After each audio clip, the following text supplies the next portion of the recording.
Je crois que le tourisme peut participer au développement économique des métropoles parce que le tourisme souvent amène une valeur ajoutée aux métropoles. C'est-à-dire qu'en développant le tourisme, souvent on développe l'accessibilité au territoire, on développe souvent aussi la qualité de vie du milieu métropolitain, on développe aussi des expertises dans plusieurs domaines. Par exemple, à Québec, le fait d'avoir une clientèle touristique fait que les gens sont beaucoup plus bilingues, parlent beaucoup d'autres langues que le français, vont parler anglais, espagnol. Alors, ça amène une diversité, je vous dirais, au niveau de la culture locale. Alors, tout ça permet ou a un impact positif sur l'ensemble du développement économique d'une région métropolitaine.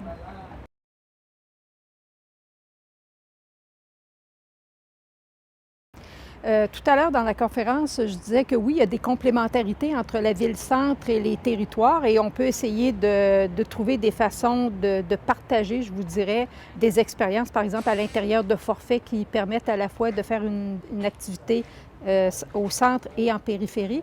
Mais je crois qu'une des façons les plus intéressantes de développer les expériences périphériques, c'est de développer des produits originaux en périphérie et non pas seulement des produits complémentaires à la ville.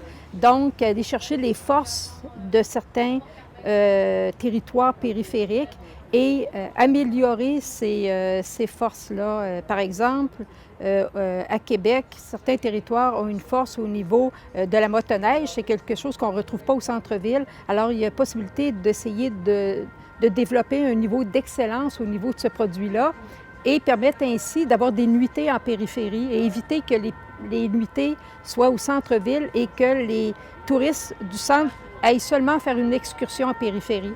Pour avoir un maximum de retombées, il faut que les touristes ne se localisent pas au centre, mais qu'ils se localisent aussi en périphérie.